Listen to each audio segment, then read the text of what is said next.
নমস্কার বন্ধুরা, আমি মিঠুস ফ্যামিলিতে তোমাদের সবাইকে স্বাগত জানিয়ে আজকে রেসিপি শুরু করলাম। আজকে বানাচ্ছি করলার এক নতুন রেসিপি। তো করলাগুলোকে আমি মধ্যিখান থেকে কেটে নিয়ে ভেতরের দানাগুলোকে বার করে দিয়েছি, আর তারপরে 4 পিস করে নিয়েছি এক একটা করলা। তো তারপরে আমি তেল দিয়ে দিয়েছি কড়াইতে, সাদা তেল। তো তার সাদা তেলের মধ্যে আমি করলাগুলো আস্তে আস্তে করে নেড়ে ছেড়ে আমি লাল লাল করে ভেজে নেব। দেখো, দেখতেই পাচ্ছ একটু লাল লাল হয়েছে, তখন আমি নামিয়ে নিয়েছি।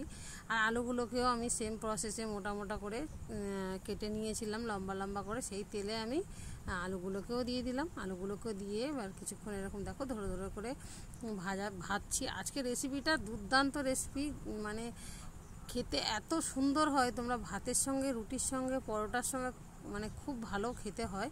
তো তারপরে আলুগুলোকে ভেজে আমি নামিয়ে নিলাম। কড়াইতে আবার দিয়ে দিলাম তেলের মধ্যে দিলাম জিরে আর শুকনো লঙ্কা দিয়ে একটু নাড়াচাড়া দিয়ে চিংড়ি মাছটা আমি আগেই বেছে পরিষ্কার করে রেখেছিলাম, চিংড়ি মাছটাকে দিয়ে দিলাম। চিংড়ি মাছটা দিয়ে তারপর একটু নুন দিলাম, দিয়ে একটু নাড়াচাড়া দিলাম। আর চিংড়ি মাছে তোমার জল বেরোয়, তোমরা সবাই জানো।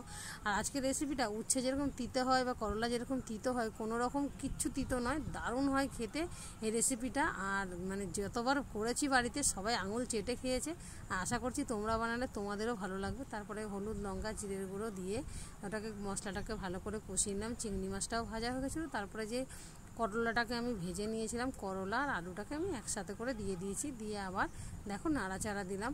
আর রঙটাই দেখতে পাচ্ছ, খুব সুন্দর একটা রঙ হয়েছে। তো তারপরে আমি দিয়ে দিলাম অল্প করে জল। তরকারিটা বেশি একটা ঝোল হবে না বা শুকনো হবে না, এটাই মানে একটা এরকম একটা তরকারি যদি বানিয়েছো তো বাড়িতে আর সেই দিন অন্য কিছু না বানালেও চলবে। তারপরে আমি একটা শুকনো খোলায় জিরে, ধনে, লবঙ্গ, দারচিনি এগুলো ভেজে নিয়েছি। ভেজে নিয়ে তারপর তরকারিটাকে আমি ঢেকে দিয়েছিলাম। তো দেখো সেদ্ধ হয়ে গেছে। তারপরে মশলাটাকে গুঁড়িয়ে আমি 1 চামচ মতো মশলা দিয়ে দিয়েছি। দিয়ে আবার একটু নাড়াচাড়া দিলাম, দিয়ে তারপরে একটুখানি ফুটতে দিলাম। তারপরে আমি নামিয়ে নিয়েছিলাম। আর রেসিপি তোমাদের কেমন লাগলো প্লিজ কমেন্ট করে জানিও। খেতে খুব ভালো হয়, আমাদের তো ভালো লেগেছিলো, বাড়ির সবার ভালো। তো আশা করছি তোমাদেরও ভালো লাগবে।